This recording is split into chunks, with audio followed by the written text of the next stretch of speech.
안녕하십니까, 생존코딩입니다. 오늘부터 제가 이제 조금 다른 쪽의 얘기를 한번 해볼까 해요. 물론 저도 뭐 아주 깊은 지식을 가지고 있는 건 아니지만, 그래도 제가 그래도 개발자 생활을 거의 20년 가까이 하고 있고, 그 생활 속에서 저도 나름 컴퓨터 하드웨어에 워낙에 관심이 많다 보니까, 나름 컴퓨터 부품도 많이 사보고, 다시 팔기도 하고, 뭐 어떤 경우에는 어떤 CPU 같은 경우는 제가 한번 써보고 싶어서 구매했다가 조립해서 뭐 한 일주일 쓰고 다시 되팔아 보기도 하고요. 그리고 또 제가 전공이 사실은 대학교 다닐 때 제 전공이 물리학이에요. 그래서 사실은 학교 다닐 때는 물리학들을 꿈꿨던 네. 뭐 어쩌다 보니까 개발자가 됐습니다만.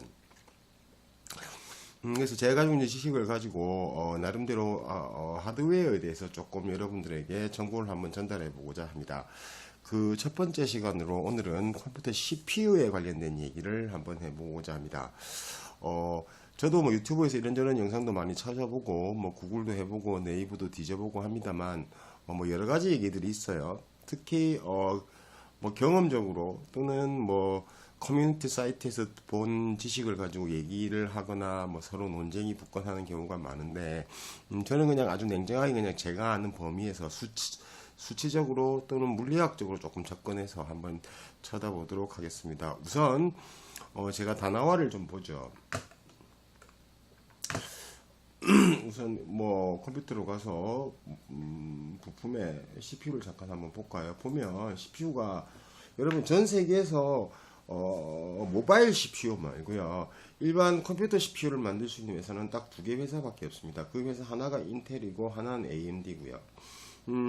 사실 AMD는 정확하게 말씀드리면 CPU를 제조하는 회사는 아닙니다.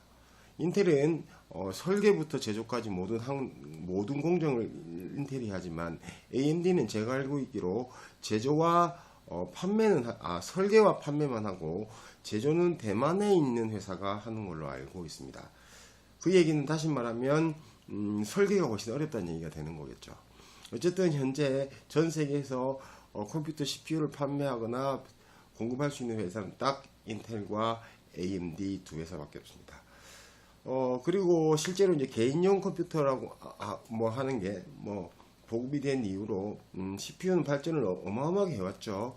제가 대학교 때만 해도 뭐 플로피 디스크를 넣어서 썼던 그런 시절이었는데 뭐 지금은 어마어마하니까요. 자, 제가 드리고 싶은 이 얘기는 아니고요. 우선 무슨 얘기를 좀 해보고 싶냐면 내가 컴퓨터를 한 대 조립하고 싶은데 어떻게 하는 게 좋을까? 친구들한테 물어봤더니 요즘 이게 좋대. 9700K가 왜 좋아? 그냥 빠르대. 넌 뭐 할 건데? 배틀그라운드. 그래, 그럼 이거 사야 돼. 이렇다는 거죠.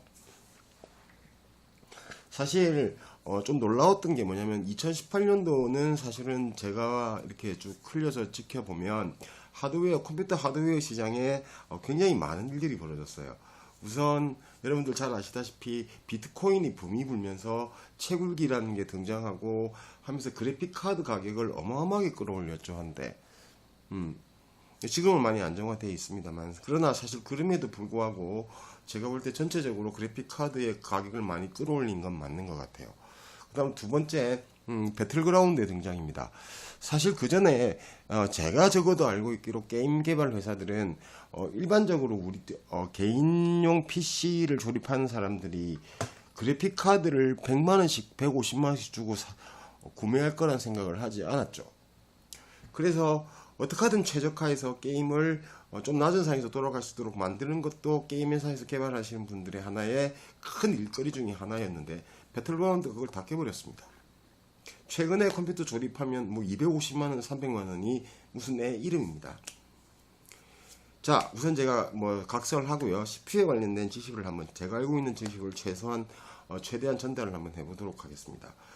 우선 CPU는 AMD와 인텔 두 개 회사에서 만들고 있고요. 우선 뭐 여러분 최근엔 좀 이제 거의 인텔인데 그렇죠. 뭐 AMD가 인텔 CPU를 넘어서는 공급량을 보여본 적은 제가 알고 있는 범위에서는 적어도 한 번도 없습니다. 다만 AMD가 어느 타이밍에 오면 인텔을 조금 이렇게 위협하는 정도까지는 왔던 적이 있죠. 그게 언제였냐면 사실은 뭐 좀 부가적인 얘기입니다만 사실 그 인텔이 i5 750 즉 1세대 CPU를 내놨을 때 여기 인텔 여기 있잖아요.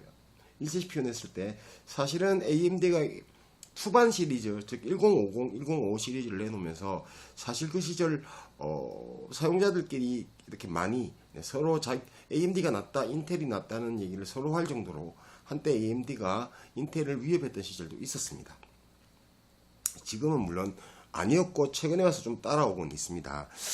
자, 그럼 CPU는 뭘 보면 되느냐? 우선 첫 번째가 뭐냐면 여러분 CPU를 구분하는 첫 번째 판단하는 첫 번째 기준이 뭐냐면 여러분 바로 공정 과정이라고 하는 겁니다. 이 얘기 많이 들어보셨을 거예요. 공정 과정 도대체 이게 뭐야? 이 얘기죠.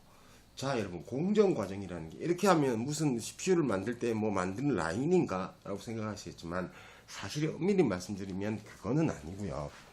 결국은 이런 거죠. CPU도 결국 전기장치예요. 즉 CPU가 무슨 짓인가를 하려면 그 CPU에 전류가 흘러야 됩니다. 전류가 흐른다는 건 그 안에는 결국 뭘로 만들어져 있다는 얘기냐면 여러분 회로, 즉 쉽게 말씀드리면 결국 여러분들 옆에 뭐 마우스도 있고 하지만 전기선입니다. 근데 이 전기선이 어떤 공정 과정을 가지냐? 예를 들면 얘를 한번 보도록 해볼까요? 9700K 최근 이제 핫하죠. 상품 상세 정보를 한번 보시면 공정 과정이 여기 어디 적혀 있을 거예요. 네, 여기 있네요. 제조 공정이라고 돼 있죠. 14나노미터라고 돼 있습니다. 여러분, 이 14나노미터라는 숫자를 뭐 공학적으로 공부를 하신 분들은 금방 와닿으실 겁니다만 이 나노라는 단위가 10의 마이너스 9승입니다. 즉 14나노미터를 수학적으로 얘를 적어보면 어떻게 되는 거냐면 14 곱하기 10의 마이너스 9승입니다. 왜 미터죠? 즉 1나노미터라고 하는 건 여러분 10억 분의 1입니다. 10억 분의 1 미터입니다. 오, 여러분 10억 분의 1미터라고 하면 어느 정도인 건가요? 그러면 이 14나노미터라고 하는 건 즉 10억 분의 14미터가 되는 거죠. 근데 이게 무슨 사이즈냐? 여러분 전선의 반지름인 걸로 알고 있습니다. 즉 다시 말하면 CPU 안에 어마어마한 전기가 흘러가는 전선 다발이 들어가는데 연산을 하기 위해서요. 그 전선 다발의 반지름이 10억 분의 14m입니다. 어마어마하게 얇은 거죠. 머리카락부터 눈에 안 보이죠, 여러분. 그래서 여러분 삼성도 마찬가지로 반도체 회사들이 공정 과정 속에서 그 안에를 보고 만드는 게 아니라고 해요. 어쨌든 그런데 잘 볼까요? 이 공정 과정을 우리가 다시 한번 살펴보죠. 예를 들면 그래서 이번에 말이 많았잖아요. 8세대가 나오면서 예를 들어 보겠습니다. 8세대 말고 여러분 우리가 한 좀 오래된 세대를 한번 찾아볼까요? 뭐 1세대, 2세대 좋습니다. 2세대, i5 2세대를 한번 보도록 하죠. i5 2세대 CPU를 한번 눌러볼까요? 네, 사실은 제 개인적으로 생각했을 때, 네, 인텔의 최고의 걸작 i5 2500입니다. 여러분 여기 보시죠. 네, 32나노미터입니다. 즉 지금 8세대가 14나노미터니까 거의 절반 이하로 줄었죠. 즉 i5 2500에 들어가 있는 CPU의 전선의 두께는 약 10억 분의 32m입니다. 그러니까 어느 게 더 두껍습니까? 얘가 더 두껍습니다. 그러면 얇으면 뭐가 좋냐? 여러분 얇으면 첫째 여러분 그거 아십니까? 여러분 전기가 흐르면 저항이라는 게 발생합니다. 그리고 맞잖아요 여러분. 전기가 흐르면 저항이 발생하죠. 전기가 흐르면 저항이 발생합니다. 저항이 발생하면 여러분 열이 납니다. 그리고 같은 공간 안에 아무래도 많은 전선이 들어가는 게 더 좋은 효과를 내겠죠. 그러니 공정 과정 다시 말하면 즉 이 나노미터가 얇으면 얇을수록 훨씬 더 성능이 좋은 CPU가 된다는 뜻입니다. 그래서 i5 2세대 때 이 32나노였던 이 공정 과정을 인텔은 볼까요? i5 뭐 3세대 아무거나 하나 찍어보죠. 3세대로 넘어오면서 볼까요? 3세대로 넘어오면 여러분 공정 과정이 안 나와 있나요? 바깥에 한번 보세요. 이 2세대죠. 3세대 보세요. 22나노로 줄입니다. 굉장히 많이 줄인 거죠. 굉장히 많이 줄였죠. 10나노를 줄여냈습니다. 그리고 4세대로 오면서 4세대를 한번 볼까요? 다 풀고 4세대로 오면서 이 공정 과정은 3세대에서 4세대 넘어올 때는 공정 과정은 그대로군요. 22나노 그대로네요. 그런데 실제로 저희가 느끼기에는 2세대, 3세대에서 2세대, 3세대, 3세대, 4세대 CPU 넘어오는 그 공정 사이에서 속도가 조금씩 더 빨라진 건 맞거든요. 네. 무조건 공정 과정만 준비돼서 CPU가 빨라지는 건 또 아닙니다, 여러분. 자, 좀 이따 또 다른 얘기하고 5세대는 여러분 완전 실패를 했고요, 인텔이. 6세대 들어오면서 공정 과정은 다시 보시는 것처럼 14나노. 드디어 지금 최근 나온 9세대 CPU까지 유지를 하고 있는 공정 과정 14나노를 유지하고 있습니다. 14나노 이제 그럼 7세대 볼까요, 여러분? 7700K를 대표하고 있는 7세대도 여러분 똑같겠죠. 14나노. 그리고 8세대 들어오면서 8세대도 14나노입니다. 그 다음에 드디어 9세대 넘어오는데, 그래서 사실 9세대 CPU가 나올 때 기대가 컸어요. 공정 과정이 개선될 것이다. 즉 12나노 얘기도 나왔고 10나노 얘기도 나왔죠. 즉 이 나노수를 줄여내면 훨씬 더 좋은 CPU, 발열도 작고 훨씬 더 좋은 CPU를 만들어낼 수 있으니까요. 즉 생각을 해보세요. 같은 밀도 안에 전선을 넣는데 얘의 성능을 더 좋게 하기 위해서 더 많은 전선을 넣어야 되는데, 그러려면 이 나노가 줄어줘야, 즉 전선의 두께가 줄어줘야 발열이 주는데 8세대에서 9세대에 지금 말이 많은 이유도 바로 그거죠. 8세대에서 9세대 넘으면서 이 공정 과정이 개선이 돼서 12나노쯤으로 줄면서 이게 9700K가 만약에 나왔더라면 지금처럼 발열의 말들이 많지는 않았을 거예요. 그런데 공정 과정은 줄이지 못하고 욕심을 내서 성능 끌어올리다 보니까 9700K나 9900K에 지금 발열 얘기가 자꾸 나오는 것입니다. 그거를 줄이기 위해서 숄더링을 했다고 하는데, 어쨌든 그러면 AMD도 한번 보도록 하죠. AMD CPU 지금 최근에 핫한 또 2600 같은 경우 한번 볼까요? 네, AMD는 현재 공정 과정을 보면 여기 보이시죠? 어디 갔느냐? 공정 과정이 없냐? 공정 과정을 안 적어놨나요? 여기다가는 네, 공정 과정이 안 보이네요. 설마 왜 안 적어놨어? 제가 뭐 이걸 외우고 있을 리는 없고, 잠깐 여기다가 AMD CPU를 다시 찍어서 한번 볼까요? AMD를 한번 보겠습니다. 공정 과정이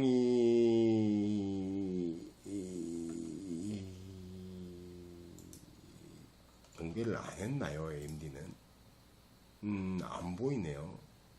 제가 알고 있기로 12나노메타로 알고 있는데 한번 볼까요? 밑에 있나요?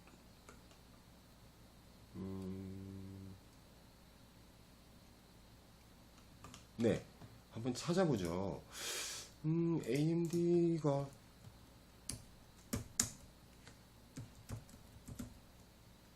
제조 공정을 한번 볼까요? AMD 제조 공정.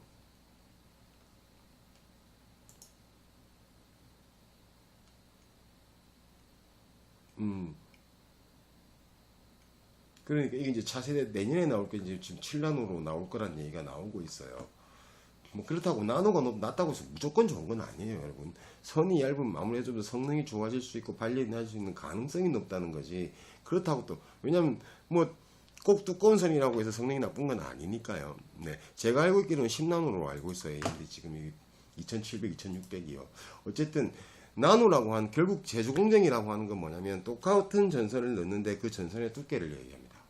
아무래도 전선 두께가 얇으면 얇을수록 여러분 시독분율도 어마어마한 거죠, 사실은. 네, 나타냅니다.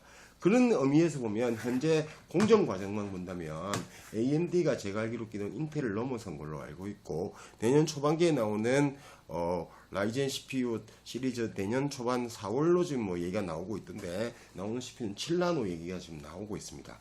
그래서 기대가 큰 건 사실이죠. 자, 이제 두 번째 얘기입니다. 두 번째 얘기를 한번 해보죠. 두 번째는 뭐냐?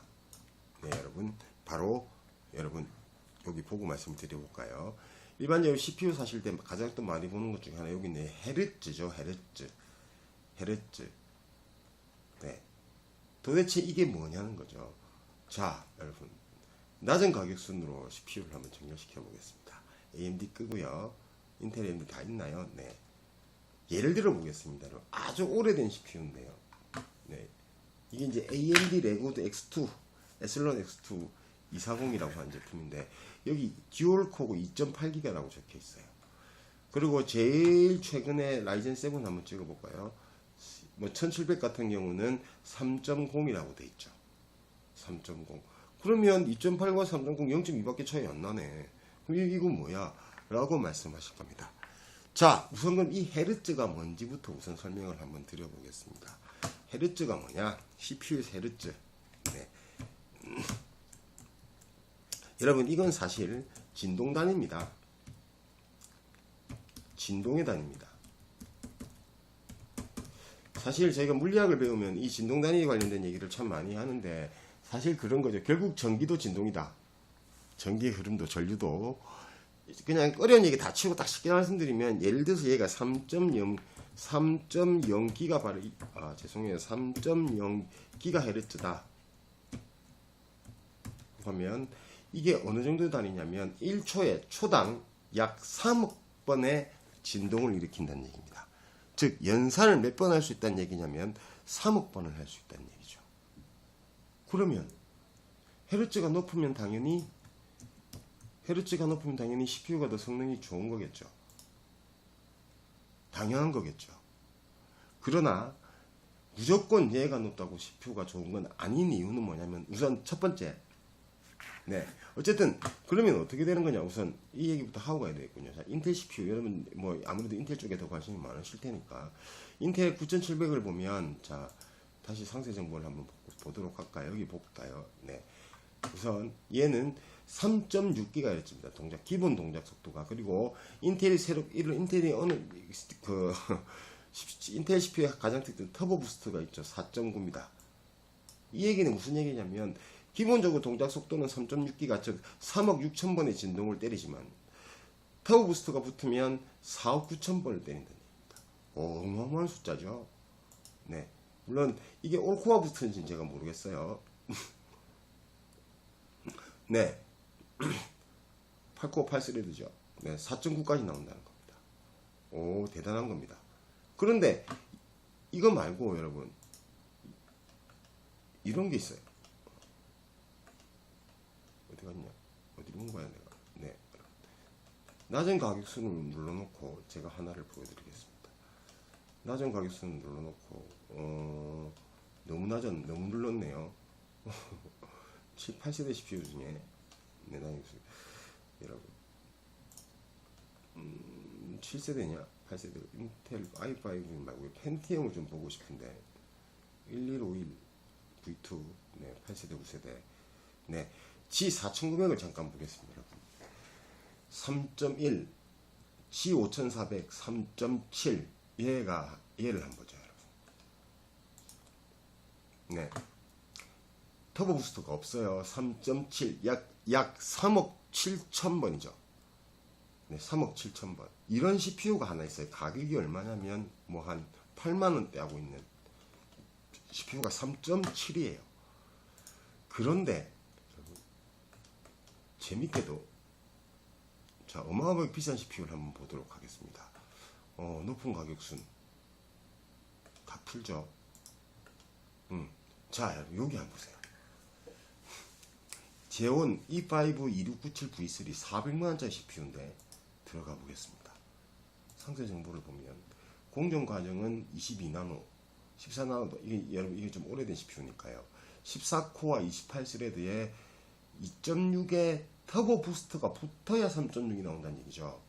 그러면 제가 드린 이론대로 하면 얘가 더 빨라야 돼. 얘가 근데 아니라는 거죠. 왜요? 그게 바로 거기에 숨어있는 비밀이 바로 얘입니다. 여러분 되게 재밌게도 제온 CPU 중에 이런 게 있어요. 2670V3 이런 거 지금 보시면 12코어 24스레드인데 2.3기가밖에 안 나오거든요. 2.3기가 상세 정보 한번 볼까요? 이거 뭐 터보부스터 때려봐야 3.1밖에 안 나옵니다. 그러면 얘는 왜 이렇게 비싼 거야? 여러분 이거 싱글 코어로 비교하면 실제로 얘보다 얘가 속도가 더 빠릅니다. 실제로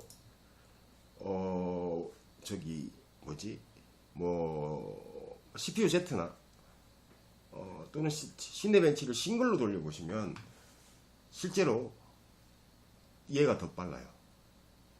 그러나 여러분 문제는 이제 그 다음 문제죠. 즉 일단 정리를 하면 이렇습니다. 여러분 헤르츠는 진동의 단위고 이 진동의 단위가 크다는 얘기는 여러분 정확하게 말씀드리면 에너지를 더 많이 낸다는 얘기입니다. 그런데 여러분 에너지를 더 낸다는 건 역시 열을 발생한다는 겁니다. 결국 물리학적으로 이를 설명하면 결국 우리가 일이라고 하는 걸 하게 되고 일을 한다는 건 하려면 여러분 에너지가 필요하죠. 일을 하려면 에너지가 필요합니다. 일을 하려면 또 뭐가 필요합니까? 힘이 필요합니다. F는 MA 여러분 기억나세요? 제가 나중에 뒤에 가서 파워 설명할 때도 이 얘기 한번 할 건데 에너지가 필요하고 열을 발생시킵니다. 즉 다시 말하면 이것도 마찬가지입니다. 얘가 높으면 높을수록 에너지를 많이 먹게 되죠. 에너지를 많이 내게 되죠. 많이 쓰게 되죠. 그렇게 되면 여러분 발열이 나게 되어 있습니다. 그러면 이 발열을 줄일 수 있는 방법은 이 개조 공정을 낮춰야 됩니다. 더 낮춰야 된다는 거죠. 왜? 전기가 흐르고 저항이라도 낮춰야 되니까. 그러니 실제로 이 비싼 CPU, 이 얼마짜리 CPU입니까? 이 물론 330만원짜리 CPU인 얘 단일 코어, 얘 터부스터 붙어봐 이거밖에 안 나오는 얘는 싱글 코어로 가면 오히려 얘보다 못한 거죠. 그래서 혹시 이런 거 있잖아요. 내가 배틀그라운드를 하고 싶어. 배틀그라운드가 제가 알기로 올코어를 쓰는 걸로 알아요. 그러나 제가 알기로 적어도 현재 현존하는 모든 게임이 아무리 많은 코어를 써봐야 제가 알고 있기로는 뭐 다른 게임이 한두 개 있다고 얘기는 들었지만 8코어라고 들었습니다. 즉 내가 배틀그라운드를 빠른 속도로 즐기고 싶다. 일단 잠깐 그래픽카드 빼고요. CPU만 보면 이런 거죠. 내가 싼 가격으로 한다고 얘를 하면 3.7GHz에 얘를 하면 얘는 듀얼 코어예요. 자, 코어와 스레드 얘기를 해야 되는데 여러분 오늘은 여러분 여기까지 얘기하겠습니다. 다음 시간에 코어와 스레드에 관련된 얘기를 하고 오늘 정리를 좀 하죠. 이런 겁니다, 여러분. CPU의 제조 공정은 뭐냐? 네, 여러분. CPU 안에 들어가는 무수히 많은 전선들의 두께입니다. 전선 두께가 굵어지면 여러분 저항이 강해집니다. 저항이 강해진다는 건 즉 전기가 흐르는 정도에 비해서 쓰는 에너지가 작다는 얘기가 되고 열은 더 많이 난다는 얘기가 됩니다. 그 얘기는 공정 과정이 낮으면 낮을수록 훨씬 더 작은 에너지에 많은 효율을 낼 수 있다는 거죠. 즉 전기가 작게 들어가도 훨씬 더 많은 효율을 낸다는 겁니다. 열도 적고요. 그런데 지금 진동의 단위는 뭐냐고요? 헤르츠는 뭐냐고요? 진동의 단위입니다. 즉 한 번 진동할 때 한 번에 연산을 한다고 보시면 됩니다. CPU가. 그런데 문제는 이것도 마찬가지입니다. 이게 초당입니다. 초당. 헤르츠가 초당 진동 숫자거든요. 이게 3.0GHz면 3억 번이 맞을 겁니다. 제가 계산 잘 못하겠는데 3억 번의 연산을 한다고 가정했을 때 똑같은 초당 3억 7천만 번을 한다면 에너지를 더 쓰죠. 그럼 열을 더 냅니다. 그럼 두 개를 잘 조합해 보시면요. 이렇죠. 공정 과정의 나누는 낮을수록 뒤에는 클수록 단일 코어의 CPU로만 보면 성능이 더 좋은 거죠. 코어 하나짜리라고 한다면. 그러나 문제는 얘도 클수록 열은 더 발생합니다. 자, 다시 보죠. 8700K 한번 다시 보겠습니다. 자, 여러분. 한때 그래도 최고의 성능을 내고 있다는 8700K죠. 현재까지는 물론 제가 9700, 9708 빼고요. 여기 있죠. 여러분. 얘를 한번 보도록 하죠. 6코어 12스레드입니다. 요 얘기는 제가 다음 시간에 하죠. 3.7GHz를 기본으로 해서 터부스터가 제가 이게 올코어는 아닌 걸로 알고 있는데 4.7까지 가면 4억 7천만 번을 두드리는데 14나노입니다. 이거 다시 말하면 그러면서 나중에 이제 말씀드린 설계 전력이 95W입니다. 이것도 제가 말씀드릴 건데 파워할 때 제가 설명을 드릴게요. 이렇게 되면 4억 7천만 번을 때리는데 요 광적 갔더니 요렇게 했더니 발열이 예를 들면 60도라 이거죠. 그런데 여러분 최근에 뭔 짓을 하세요? 그렇습니다. 오버클럭이라는 겁니다. 즉 요거는 바꿀 수가 없잖아요 우리가. 그죠? 이것도 바꿀 수가 없어요. 그죠? 그러니 우리가 CPU 속도를 같은 돈을 주고 산 CPU의 속도를 끌어올리려면 뭐는 고칠 수 있냐면 오로지 요거죠. 요걸 예를 들어 5.0으로 바꿨다고 쳐보세요. 이게 아마 올코어 부스트는 4.7이 아닌 걸로 알고 있습니다. 올코어 부스트를 5.0으로 끌어올려 놓으면 여러분 자 아까 제가 설명드렸던데 어떻게 되죠? 얘가 3짜리를 만약에 5로 끌어올렸다고 생각해 보세요. 그럼 어떻게 되겠어요? 그렇죠. 에너지를 더 쓰죠. 그럼 어떻게 돼요? 그렇습니다. 열을 더 발생시키죠. 그러면 당연히 이 CPU는 뜨거워집니다.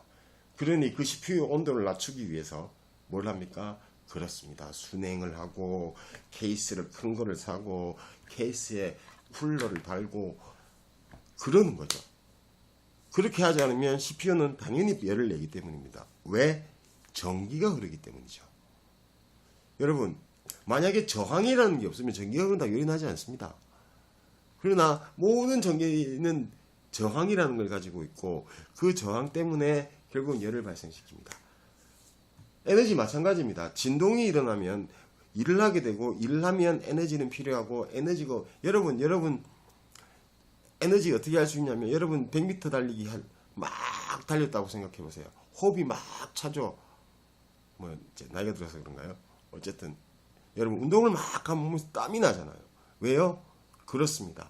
에너지를 썼기 때문에 열 에너지가 나오죠. 발산을 하게 되어 있습니다. 바로 그 구조죠. 그래서 좋은 CPU는 어떤 거냐 이런 겁니다. 여러분. 요 공정 과정이 낮으면 아무래도 저항을 줄이겠죠. 얘는 크면 클수록 에너지를 더 내서 더 좋은 진동이 더 빨라지니까 연산이 더 빨라지겠죠. 원코어만 보면. 그러면 내가 게임하는 PC를 산다 그러면 왜 여러분 얘가 대히트를 쳤냐면 적어도 그렇잖아요. 내가 뭐 하겠다? 내가 배틀그라운드를 하겠다. 고 하는 게 목적인데 여러분 나는 8700K 갖고 도저히 만족할 수가 없어. 잠깐 9세대 접고요. 여러분들 예를 지켜드리려고 나는 도저히 그거 갖고는 안 되겠어. 좀 더 좋은 CPU가 비싼 CPU를 살 거야 라는 마음을 먹고 뭘 보냐면 여기 요거 있잖아. 2011 V3 2011 V3 맞냐? 맞죠? 나중에 가격수 한번 볼까요? 7900X가 뭔가요? 여러분 2011 V3가 아니었나요? 7900 2066이군요. 죄송합니다. 네, 요런 거 한번 보죠, 여러분. 이게 이 7900X를 많이 사셨어요. 그러면 자 7900X를 들어가서 보면 여러분 순정으로 썼을 때 말씀드리는 겁니다. 보세요. 터부스트 4.3이잖아요. 오히려 아까 나는 공정 과정은요. 그럼 여러분 얘는 10코어 20세대 이건 제가 다음 시간에 설명드리겠지만 8700K가 갖고 있는 터부스트 속도보다 낮아요. 즉 원코어만 보면 얘가 8700K보다 못한 거죠. 시스템 버스 차이 없거든요 지금.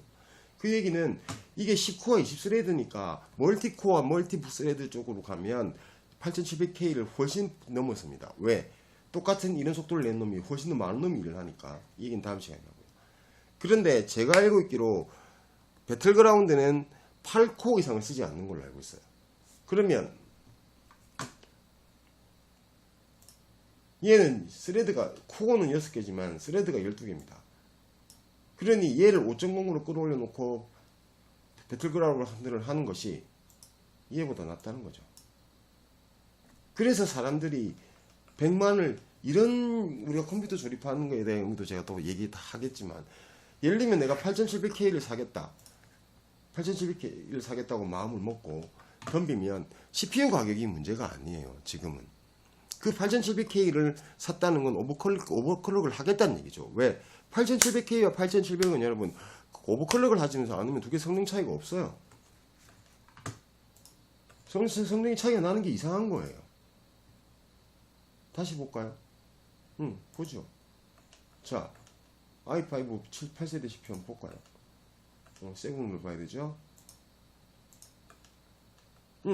자, 8700 볼까요, 여러분? 성능 차이가 왜 제가 없다고 말씀을 드리는지를 보겠습니다. 자, 공정 과정 같죠?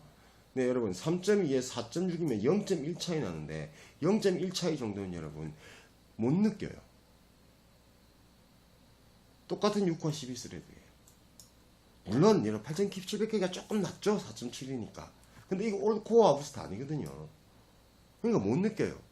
적어도 내가 돈을 들여서 8700K 샀다는 게 느껴지려면 이게 아마 올코어 부스트가 4점 초반대로 알고 있어요. 둘 다 5기가 정도. 이건 여러분 이게 아마 싱글 코어일 때고 올코어 즉 6코어 12스레드가 돌아갈 때는 이게 아닌 걸로 알고 있거든요.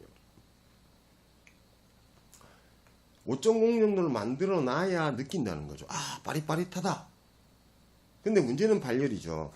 그런데 이걸 5.0까지 갈 수 있도록 그나마도 허락하고 그거를 배수율을 풀어놓은 게 K 버전이고 그렇지 않은 게 8700이거든요. 그런데 내가 8700K를 사서 오버클럭을 안 해버리면 비싼 돈 주고 8700K 살 이유가 없다는 겁니다. 별 차이 없거든요.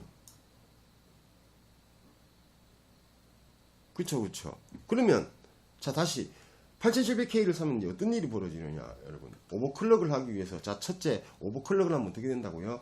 그렇습니다. 열이 발생합니다. 왜? 말씀드렸잖아요. 진동수를 쉘이 강제로 그것도 최대 4억 7천 올코어로 가면 아마 4.3인가 4.4로 알고 있는데 그걸 5기가까지 끌어올려 놨으니 적어도 5천만 번에서 6천만 번을 더 뛴다는 거죠 얘가. 즉 89패기를 여러분 1분에 10개 말도 미안해요 여러분 하여튼 예를 들어서 10개 하는 걸 15번 하게 만들어 놨으니 땀이 얼마나 더 나겠냐고. 그러니 이 8700K를 여러분 사가지고 뭐 하기 위해서 오버클럭킹을 하기 위해서 여러분 뭐가 필요해집니까? 그렇습니다. 우선 쿨러가 달라집니다.